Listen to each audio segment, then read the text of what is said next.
തേയിലപ്പൊടിയിലതാ ഇതുപോലെ ഒരു ട്രിക്ക് ചെയ്ത് നോക്കിക്കേ.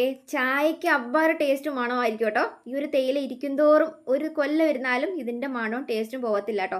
അപ്പോൾ തേയിലപ്പൊടി ഇതുപോലെ ഉണ്ടാക്കി എടുത്ത് വെച്ച് നോക്കിക്കോ. നമുക്ക് വെറുതെ കടിഞ്ചായക്കും പാൽ ചായക്കും സൂപ്പർ ടേസ്റ്റ് ആയിരിക്കും, നല്ല മണമായിരിക്കും കേട്ടോ.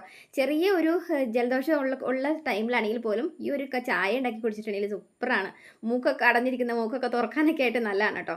അപ്പോൾ ഇത് കണ്ടില്ലേ, ഇത് നമ്മുടെ ഇഞ്ചിയാണ്. ഈ ഇഞ്ചി ഇപ്പം നല്ല മഴയാണല്ലോ, അപ്പം മഴയൊക്കെ മാറി അതിനൊക്കെ മുന്നേ നല്ല വെയിലുള്ള സമയത്ത് നമുക്ക് ഇഞ്ചിയൊക്കെ ഇതുപോലെ ചെറുതായിട്ടൊന്ന് കീറിയിട്ട് നമുക്ക് നല്ല വെയിലത്തിട്ടിട്ട് ഉണക്കിയെടുത്തിട്ടുണ്ടെങ്കിൽ നമുക്ക് കുറച്ച് ഇതുപോലെ ചുക്ക് കിട്ടുമല്ലോ. അപ്പോൾ ഈ ഒരു ചുക്ക് നമുക്ക് അതുപോലെ ഒന്ന് നല്ല വെയിലത്തിട്ടിട്ട് ഉണക്കിയിട്ട് ഇതുപോലെ ഒരു ഉരലിലേക്ക് ഇട്ടിട്ട് ഒന്ന് ഇടിച്ചതിന് അതിലേക്ക് നമുക്ക് ഒരു 5-8 ഏലക്കയും കൂടി ഇട്ടിട്ട് കുറച്ച് തേയിലയും വാരിയിട്ടിട്ട് അതുപോലെ ഒന്ന് പൊടിച്ചെടുക്കുക. ഇനി നമ്മൾ ഈ ഒരു നമ്മൾ ഉണ്ടാക്കി വെച്ചേക്കുന്ന നമ്മുടെ തേയില ഉണ്ടല്ലോ, ഇട്ട് വെച്ചേക്കുന്ന തേയില, ആ തേയിലയിലേക്ക് നമ്മൾ ഉണ്ടാക്കിയ നമ്മുടെ പൊടി കുറച്ചിട്ടിട്ട് ബാക്കി